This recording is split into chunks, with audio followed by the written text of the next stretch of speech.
আসসালামু আলাইকুম। আশা করি সবাই ভালো আছেন।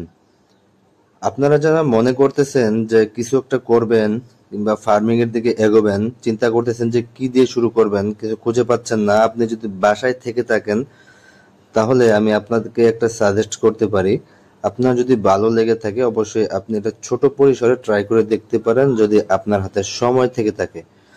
তো আমি আজকে আপনাদেরকে বোঝানোর চেষ্টা করব যে আমাদের যে দেশীয় জাতের যে মুরগিগুলা, এই মুরগি দিয়ে আপনি কিভাবে ফার্মিং শুরু করবেন এবং ছোট পরিসরে এবং কয়টি মুরগি দিয়ে ফার্মিং শুরু করলে আপনার লাভবান হতে পারবেন কিংবা আপনার প্রথম যে জার্নিটা এটা সামনের দিকে এগিয়ে নিয়ে যেতে পারবেন, এই বিষয়টা নিয়ে আমি আজকে আলোচনা করব।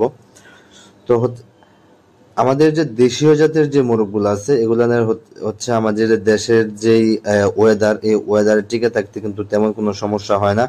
অনেক ধরনের রোগ বালাই থেকে ওরা সার্ভাইভ করে বেঁচে থাকতে পারে। এই কারণে এই দেশীয় জাতের মুরগি দিয়ে কিন্তু আপনি প্রথম শুরু করলে অনেকটা আপনি মোটিভেট হবেন, পিছিয়ে যাবেন না। অন্যান্য বিদেশি মুরগি দিয়ে শুরু করলে দেখা যায় অনেক কিছু শিখার থাকে, অনেক কিছু জানার থাকে, ওগুলা না জেনে শুরু করলে অনেকটা বিভ্রান্তিকর পরিস্থিতি তৈরি হয়। তো এই জায়গা থেকে আমি বলতেছি যদি শুরু করতে চান সেক্ষেত্রে আপনি দেশি মুরগি দিয়ে শুরু করতে পারেন।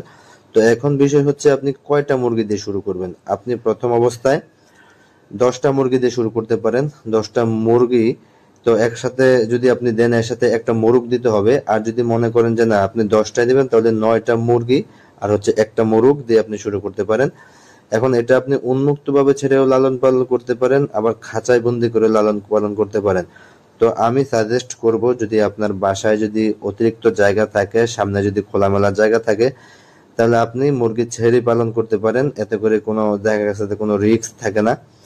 আর হচ্ছে যেই ধরনের আশেপাশে পোক কিংবা যে প্রাকৃতিক যে খাবারগুলো আছে এগুলা মোরগ এবং মুরগি খেয়ে থাকে, এতে করে ওদের যে পুষ্টি গুণাগুণটা এটা সঠিকভাবে বজায় থাকে। আর যদি আবদ্ধভাবে পালেন তাহলে আপনাকে খাবারটা দিতে হবে, মেনটেন করতে হবে, এতে করে কিন্তু কস্টিংটা একটু হলে বেড়ে যায়। এই কারণে ছেড়ে যদি আপনি অল্প পরিসরে মুরগি পালেন সেক্ষেত্রে দেখা যাচ্ছে আপনি লাভবান হওয়ার সম্ভাবনা বেশি থাকে এবং খরচের পরিমাণটা কম থাকে। তবে আশেপাশে কুকুর বিড়াল থেকে আপনাকে একটু দেখে শুনে রাখতে হবে, এই আর কি। তো আপনাকে যদি এভাবে শুরু করতে হয় তো আপনাকে প্রথমে বাজার থেকে 9 পিস মুরগি এবং 1 পিস মুরগ দেখে প্রথম অবস্থায় বাড়িতে নিয়ে আসতে হবে। নিয়ে আসার পরে কতদিন মনিটরিং এ রাখবেন, দেখবেন যে কিছুদিন পরেই দেখবেন যে ওরা ডিম দেওয়ার জন্য জায়গা খুঁজতেছে। অবশ্যই বাজার থেকে কেনার সময় অ্যাডাল্ট মুরগিগুলো কিনে নিয়ে আসবেন।